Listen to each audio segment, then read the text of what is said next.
two very different biopics about two very different people out today. The Apprentice stars Sebastian Stan as a younger version of former U.S. President Donald Trump, while Piece by Piece is a film about Pharrell Williams told entirely in Lego. Metro Morning film columnist Jason Gorber is here to talk about both. I know he goes, "What? Good morning." You can't say I don't bring fun films here early in the No, morning on a Friday. I would never suggest you do. So let's start with The Apprentice, which is the real Donald Trump. What is this film about? This film is about a former and, God forbid, future president of the United States. And a lot of people are going to think, why do I need to see this? And the reason they need to see this is because this film is exceptional. It is a Canadian film. This is a film that played Cannes in competition. It is directed by this incredible director, Ali Abbasi. It is produced by, it's an international co-production, but it's produced in part by a bunch of Canadians. And it stars Sebastian Stan as Donald Trump, starts out as a young Donald Trump, who's sort of this rich kid hanging out in the elite clubs of New York, where he, with a really domineering father, played beautifully by Martin Donovan as Fred Trump Sr., where he meets Roy Cohn, played by a stunning portrayal by Jeremy Strong. And Roy Cohn, for those that don't know, is a lawyer. He was part of the McCarthy hearings. He was a direct political liaison with people like Richard Nixon, but also with a bunch of Democrats in New York. And he's this incredible figure that has been detailed before. Angels in America used him as a central character. But here in this film, you really see the direct correlation between the politics that he was trying to do in the mid-century and who Donald Trump ended up becoming. And the direct line of that politically is fascinating, but as a character piece, the closest I can think of it to, in a funny way, is if I said to you, let's go watch a Facebook movie, you'd be like, oh my God, that sounds terrible. And then you see The Social Network, Yes. and you realize that it's something much more about betraying friendship and notions of power, and it had much less to do with the actual Zuckerberg than to do with general political machinations in the best of ways. It kind of The helps you Apprentice, understand what it is. it understands the reality, but it also ties into a very, very classic story of a person trying to live up to their father figure.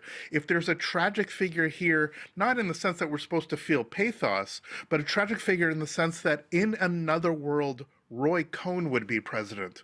But there was no way, especially then, that a closeted gay Jew was ever going to be president. And so he found in this young, blonde, tall guy who was manipulatable the sort of culmination of his political dreams. And to see that direct correlation between the son who took over the small D developer vibe of Fred Trump Sr. and became this larger-than-life New York, socialite, or the political machinations of somebody like Roy Cohn within this apprentice notion, what it means to be an apprentice when the apprentice takes over the master, when the apprentice completely messes up the life of the master. It is a fascinating and beautifully told story. If you don't care about politics at all, it is a film that borrows as much from literature as it does from history. It is a really, really stunning film with incredible performances and absolutely one of the best films of the year. I find it interesting that it took a group of Canadians to do this film. Well, there's all kinds of drama. I mean, some of the investors involved were actually Trump supporters that then tried to sue to stop it. Trump himself tried to send a cease and desist. And so it is no surprise that it's coming out just before the election. But again, this is not just some political hit piece. And I genuinely believe that time will be kind to this film. In some ways, seeing it within the heat of this American election, gives it a bit of, marketing zest and stuff like that. But this is a incredibly well done film that is much more than this one politician and this one election. This is very much a story which is far more universal and far more about the building up of somebody who we all think we know, but to do so within this context is pretty stunning. And I'm telling you, I mean, as Jeremy Strong is amazing, but Sebastian Stan is so incredible in as Donald Trump as he attenuates his performance. All right. Let's move on to piece by piece because this is about musician, producer Pharrell Williams. Some have described it as a vanity project. What is your feeling about the film? Yeah, so it's so ridiculous because you have the opposite, as opposed to a person who was trying to stop the release of the film. You have somebody that, like, I want to make a movie about myself, and I want it to be in Lego, and that sounds so self-aggrandizing. Doesn't And it? so, and yet, who he went to is Morgan Neville, the Oscar-winning documentarian behind 20 Feet from Stardom, one of the great, Yes. if not the greatest, music documentarians of Agreed. all time. And because Morgan was involved, it is a stunning, incredible film where, again, the subject of Pharrell is great. If you're a Pharrell fan, great. I am not.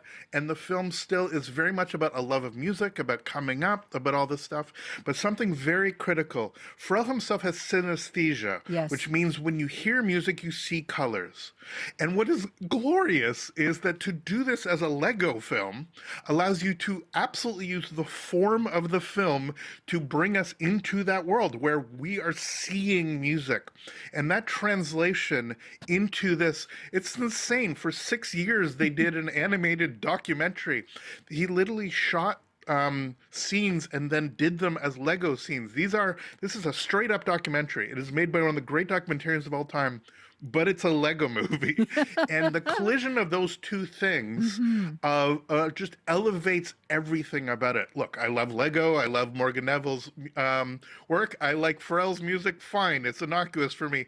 But nonetheless, it does that thing that I want in any music doc, is if you divorce your fandom of the particular subject and get something out of the movie itself, this is that movie. And I really, really encourage people to go see this in theaters.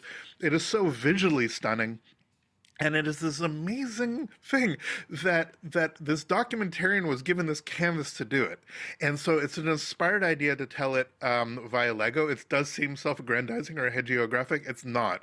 It is done with the sophistication and care of a true documentarian within the context of a Lego movie. And that wonderful division, I think, is quite stunning thing to actually accomplish. Jason, I appreciate it. Thank you. All the best. Take care. Have a great morning. Jason Gorban is Metro Morning's film columnist and editor in chief of That Shelf.